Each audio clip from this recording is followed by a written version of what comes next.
Olá meus queridos amigos, tudo bem com vocês? Eu sou Jean Saulo e hoje estou trazendo aqui mais um vídeo do canal Música em Pauta.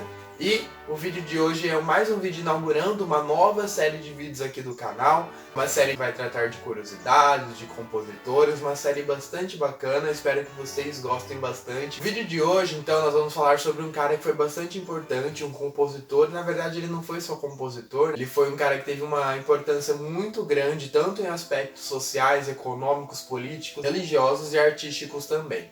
Nós vamos falar hoje sobre Martinho Lutero e, consequentemente, sobre a Reforma Protestante. O vídeo ficou um pouquinho grande, mas por favor não cansem, fica até o final, tá bastante interessante, tá bastante informativo o vídeo. Esse primeiro vídeo vai ser falando um pouco sobre a Reforma Protestante, sobre o Martinho Lutero, e o próximo vídeo, que é a parte 2, vai ser falando sobre como que a Reforma Protestante, as ideias de Martinho Lutero, influenciaram na parte musical também. Eu vou deixar minhas redes sociais aqui então. Me sigam, por favor, porque assim que o vídeo estiver pronto, eu aviso lá nas minhas redes sociais e vocês já ficam sabendo de antemão a data da segunda parte desse vídeo. Gente, já deixem um like de vocês, para vocês que estão chegando agora no canal, sejam muito bem-vindos ao canal. Se inscrevam, ativem o sininho de notificação para ficar por dentro aí de todos os vídeos, de todas as séries que nós temos aqui do canal.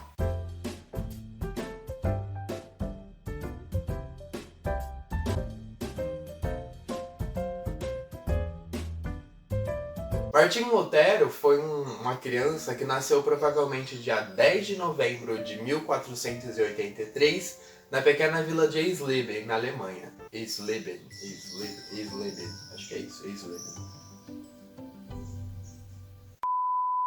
Galera, 1483, a gente está aí entrando no final da Idade Média. A Idade Média ela é marcada por uma influência muito grande da Igreja Católica. Cidades inteiras poderiam ser dizimadas por conta de uma doença, por conta de uma peste. Então, nesse contexto de peste, de mortes, o único refúgio que a população encontrava na época era a igreja. Porque a Igreja Católica Romana, ela oferecia descanso eterno no paraíso. Então, após uma vida de sofrimentos, você iria encontrar um conforto, um descanso eterno no paraíso. 25% das crianças não chegavam na idade dos 5 anos. Era muita gente morrendo, mesmo porque a medicina na época não era tão avançada. Dessa forma, pessoal, a Igreja Católica era a instituição mais poderosa do planeta. Ela era extremamente rica e era mais influente que os reis. Só que também, pessoal, a igreja era bastante corrupta e tirânica. Todo esse império da Igreja Católica seria abalado por um homem. E esse homem era justamente Martinho Lutero.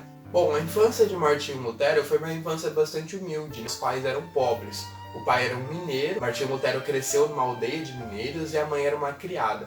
E foi uma infância bastante rígida, né? Os pais de Martinho Lutero não eram muito amorosos com ele. Galera, então na infância de Martinho Lutero, a igreja reinava soberana. O poder da igreja, na verdade, consistia na promessa do paraíso. Se você seguisse as regras aqui na Terra, você escaparia dos horrores da vida terrena e encontraria depois descanso no paraíso. A igreja, ela decidia quais nascimentos eram legítimos e quais nascimentos eram ilegítimos. Quais vontades eram válidas e quais vontades eram inválidas. Então era um poder muito grande. Important thing to remember about late medieval religion is Christianity, that in a way it's the only game in town. It's the only major story that is allowed to be told, and that is told systematically, and it's embedded in institutions everywhere you go.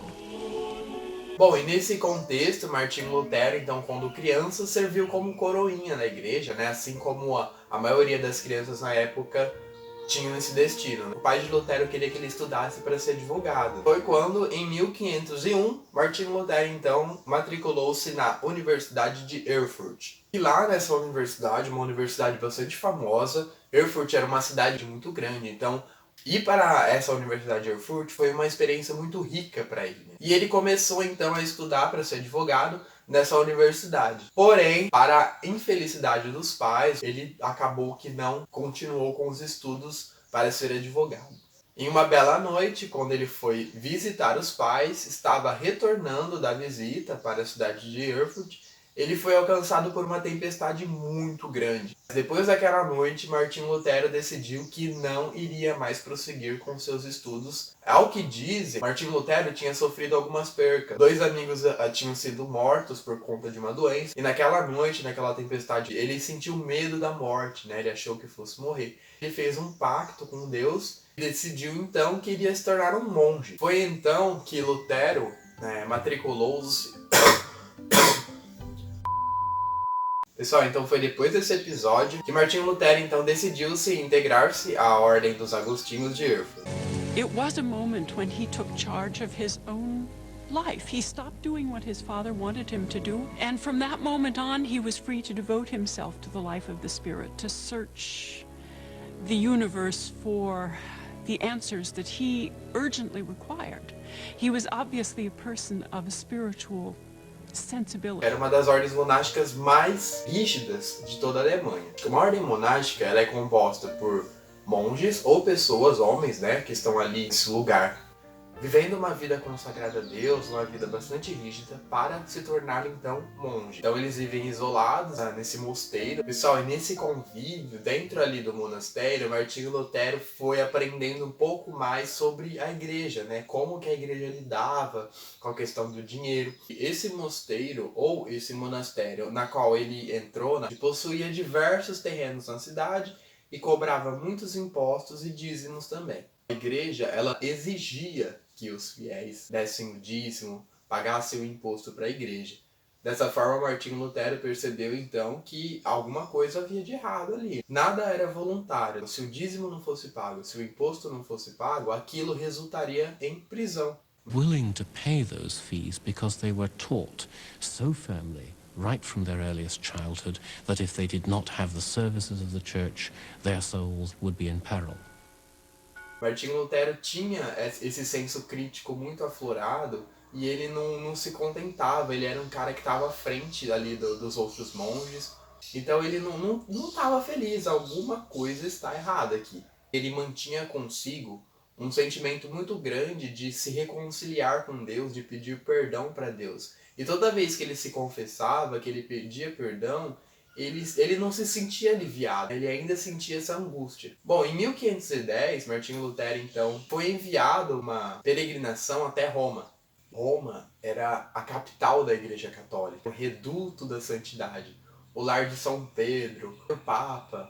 Ali estavam o que diziam ser os restos mortais de vários mártires da igreja, e milhares de peregrinos peregrinavam até Roma todos os anos, esperando chegar em Roma e encontrar e ficar mais perto de Deus ali em Roma.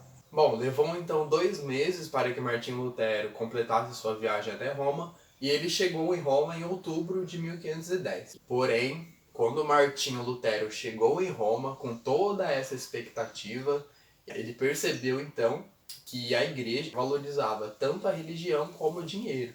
Aliás, valorizava acho que mais até o dinheiro do que a própria religião. Então, Martinho Lutero estava percebendo o império da Igreja Católica, né? O quão corrupto era. The papacy as an institution for gathering in cash is really a kind of huge sink for sucking in money from throughout Europe. The church may have taught that money is at the root of all evil, and to lend it at interest, for example, is a mortal sin. But in reality, of course, the church dealt in millions of ducats. Existia lá um lugar onde você ia para visitar os restos mortais, o que diziam ser os restos mortais desses mártires, e adivinhem só, para poder visitar, ver, orar lá naquele lugar, você tinha que pagar uma taxa. O valor cobrado valeria ao fiel o que se chamava de indulgência. Se você pagasse a indulgência, você se libertaria do período no purgatório. O purgatório era um lugar, após a morte, que você ia. Ali você expiava os pecados, ou seja, você padecia, você sofria ali para a expiação dos seus pecados aqui na Terra. Consequentemente, por você ter pago essa taxa, você estava livre de passar pelo purgatório.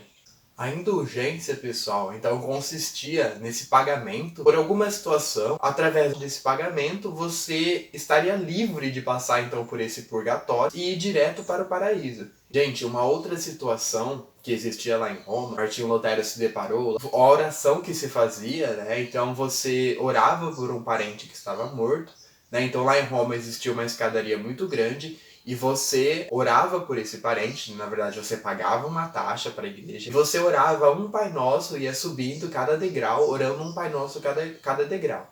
Quando você chegasse lá em cima, o seu parente que havia morrido estaria livre do purgatório, né? Então, assim,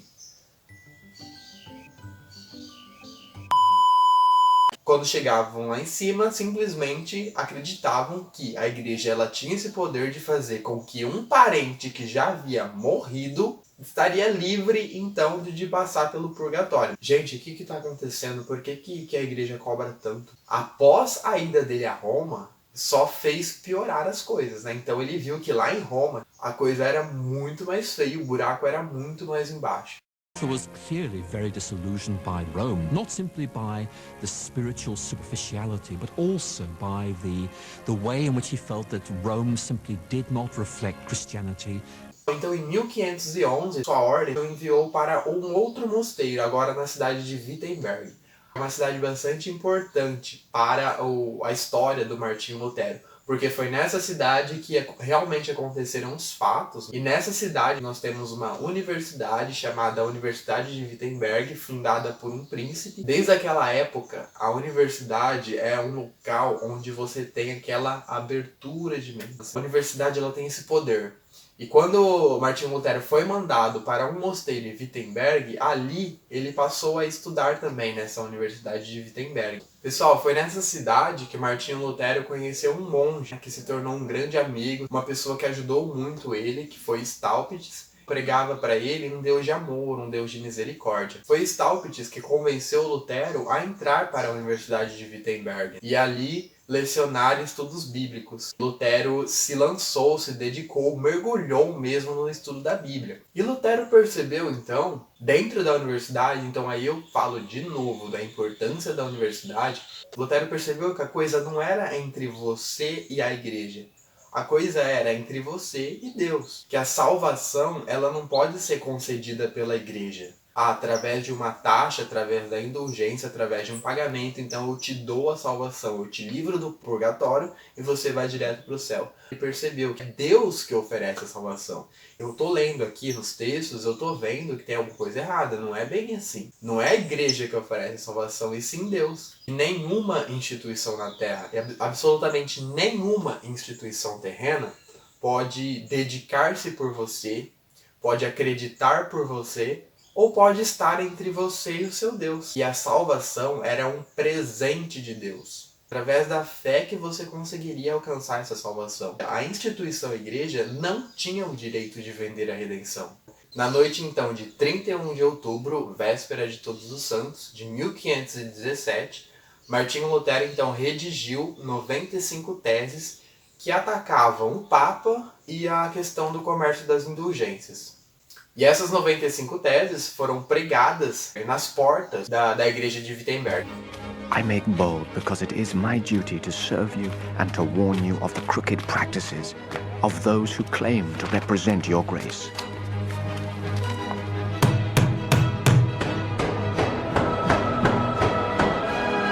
Christ did not command the preaching of indulgences, but of the gospel. Forward this to Rome. 1517 já existia a prensa. E a prensa, pessoal, possibilitou que o trabalho de Martinho Lutero fossem copiadas e levadas para a impressão. Através da prensa, o trabalho de Martinho Lutero, as 95 teses foram copiadas, impressas e espalhadas por toda a Alemanha. Pregar textos para discussão acadêmica em portas de igreja era uma prática comum na época. Então, ao que tudo indica, ele queria somente uma discussão sobre a questão das indulgências, sobre o Papa. Pessoas como Martinho Lutero, que desafiavam a igreja, era considerado um herege. E a pena para a heresia era uma só, era a morte.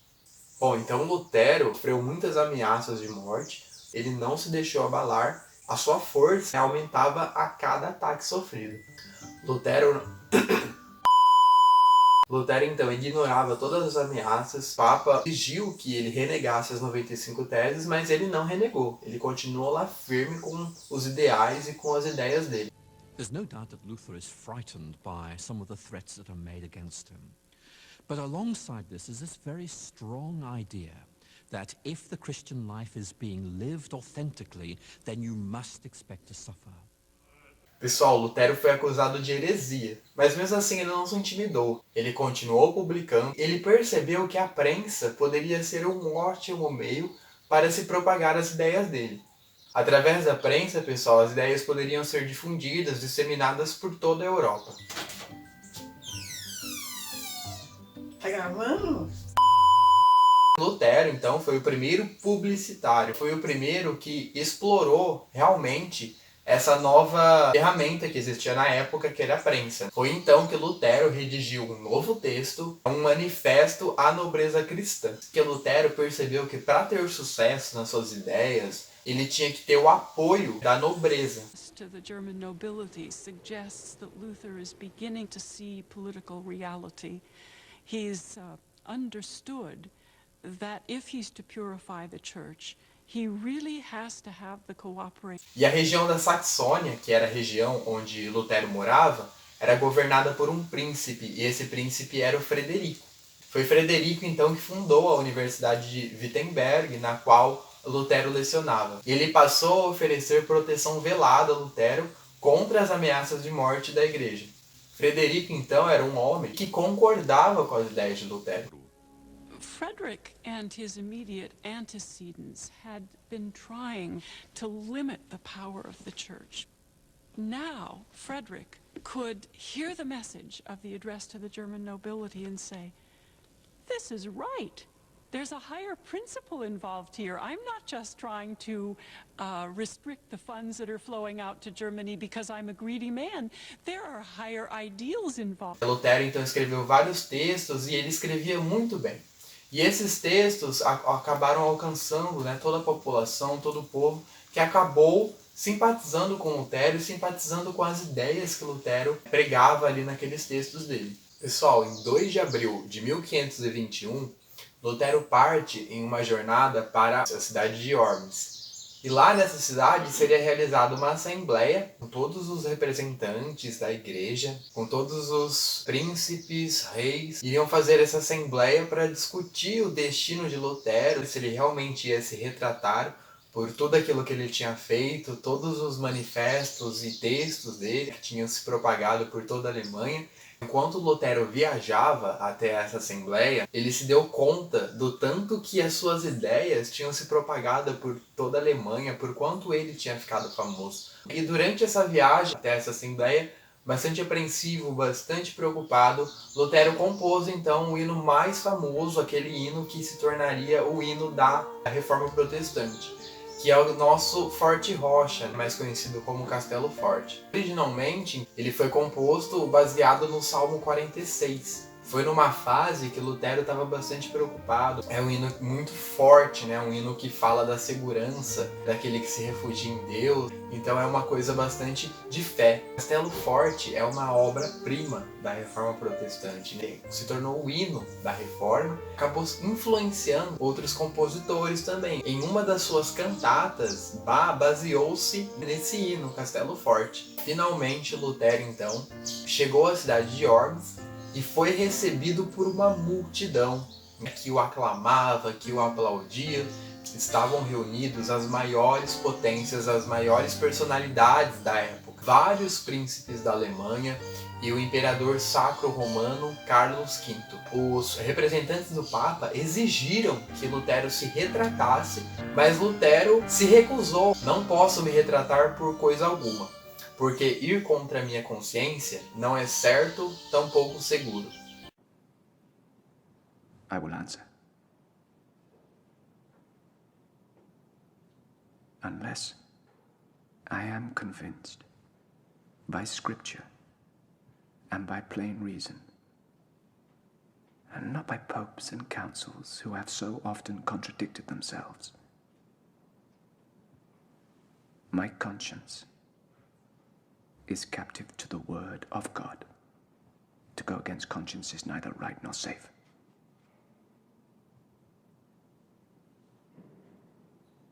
I cannot, and I will not recant. Here I stand.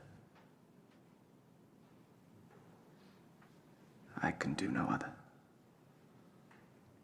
God help me.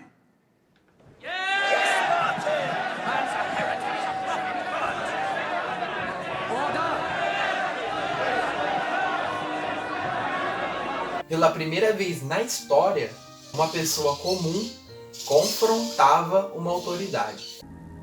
It's one of these grand gestures where an individual stands for something much larger than himself.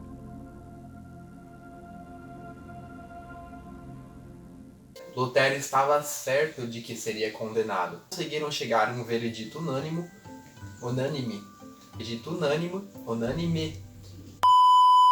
Os julgadores não conseguiram chegar num veredito unânime, no qual exigia as regras da Assembleia. Sendo assim, Lutero então retornou para Wittenberg e no caminho ele foi abordado pelos agentes do príncipe Frederico da Saxônia. Para proteger Martinho Lutero, então o Frederico enviou seus agentes para o encontrarem no meio da sua viagem, para o esconderem em um castelo abandonado.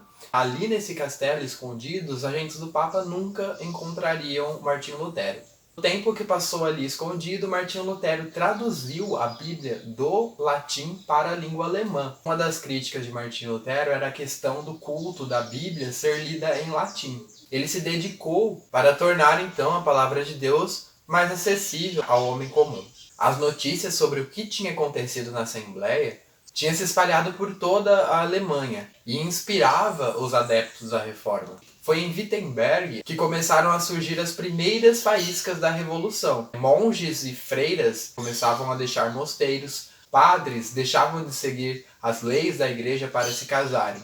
Foi então na primavera de 1522 que Lutero pôde então enfim sair do castelo onde estava escondido e retornar para Wittenberg. Porém, quando ele voltou a Wittenberg, ele viu todas as mudanças radicais que haviam acontecido e ficou horrorizado. Os padres, as freiras, os monges tinham destruído as igrejas, as imagens, todos aqueles adeptos às ideias de Lutero achavam que Lutero queria aquilo. Só que Lutero ficou horrorizado, não era bem aquilo que ele queria. Eu me opus às indulgências e ao Papa, mas nunca pelo uso da força. Simplesmente ensinei, preguei e escrevi a palavra de Deus.